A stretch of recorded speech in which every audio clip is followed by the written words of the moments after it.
तं समरे चिन्तया स्थितम् रावणं चाग्रतो दृष्ट्वा युद्धाय समुपस्थितम् दैवतैश्च समागम्य द्रष्टुमभ्यागतो रणम् उपागम्य ब्रवीद्रामम् अगस्त्यो भगवान् ऋषिः राम राम महाबाहो शृणु गुह्यं सनातनम् येन सर्वान् नरीन् वत्स समरे विजयिष्यसि आदित्यहृदयं पुण्यं सर्वशत्रुविनाशनम् जयावहं जपेन्नित्यम् अक्षयं परमं शिवम्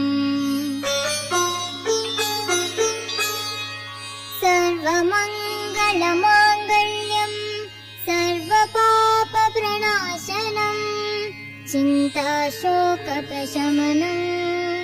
आयुर्वर्धनमुत्तमम् रश्मिमन्तं समुद्यन्तं देवासुरनमस्कृतम् पूजयस्व विवस्वन्तं भास्करं भुवनेश्वरम्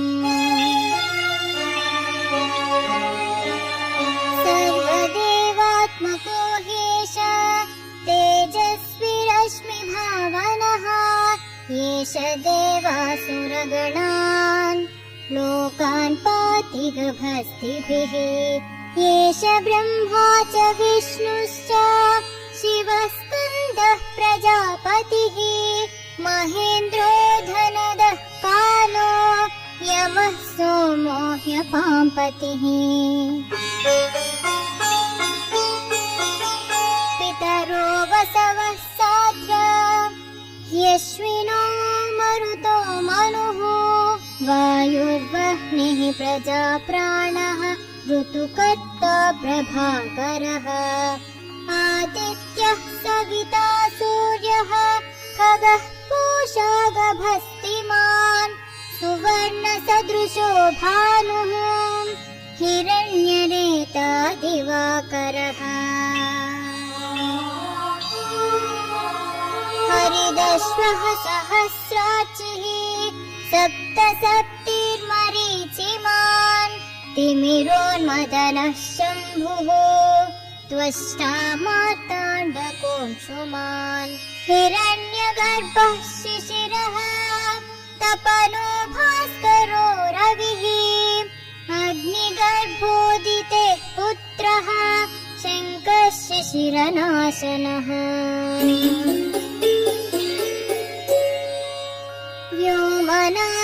व्योमनाथस्तमोभेदी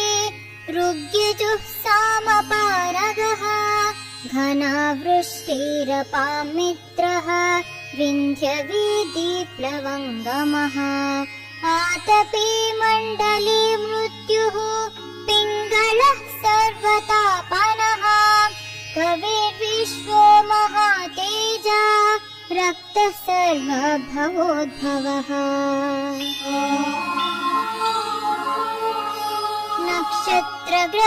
नक्षत्रग्रहताराणाम् अधिपो विश्वभावनः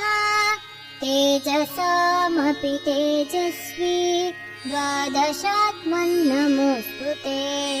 नमः पूर्वाय गिरये पश्चिमायाद्रये नमः ज्योतिर्गणानां पतये दिनाधिपतये नमः जयाय जयभद्राय हर्यश्वाय नमो नमः नमो नमः सहस्रांशो आदित्याय नमो नमः नम उग्राय वीराय सारङ्गाय नमो नमः नमः पद्मप्रबोधाय मार्ताण्डाय नमो नमः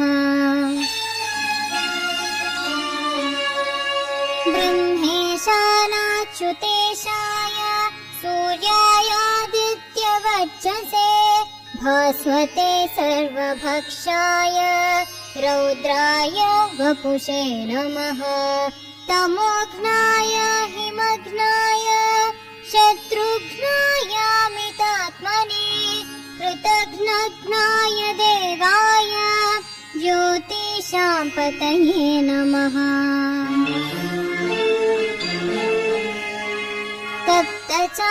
तप्तचामीकराभाय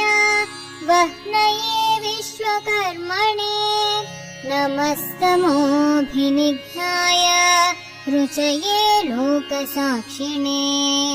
नाशयत्येष वैभूतम् तदेव सृजते प्रभुः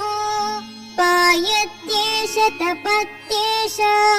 वर्षत्येष गभस्तिभिः एष सुप्तेषु जागर्ति भूतेषु परिनिष्ठितः एष एवाग्निहोत्रं च फलं चैवाग्निहोत्रिणां वेदाश्च कृतवश्चैव क्रतूनां फलमेव च यानि कृत्यानि लोकेषु सर्व एष रविः प्रभुः येन मापत्सु कृच्छ्रेषु कान्तारेषु भयेषु च कीर्तयन् पुरुषः कश्चिन्नावशीदति राघव पूजयस्वैनमेकाग्रः देवदेवं जगत्पतिम् एतत् त्रिगुणितं जप्त्वा युद्धेषु विजयिष्यसि अस्मिन् क्षणे महाबाहो रावणं त्वं वधिष्यसि एवमुक्त्वा तदागस्तो जगां च यथागतम् एतत् श्रुत्वा महातेजः नष्टः शोको भवत्तदा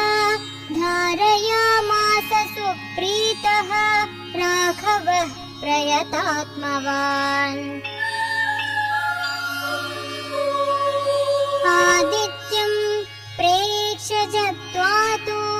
परं हर्षमवाप्तवान् त्रिराचम्य शुचिर्भूत्वा धनुराधाय वीर्यवान् रावणं प्रेक्ष्य हृष्टात्मा युद्धाय समुपागमत् सर्वयत्नेन महता वधे तस्य धृतोऽभवत् अधरविरवदन्निरीक्ष्य रामं मुदितमनः परमं प्रहृष्यमाणः निशिचरपतिसंशयं विदित्वा सुरगणमध्यगतो वचस्वरेति इति श्री आदित्यहृदयं स्तोत्रम्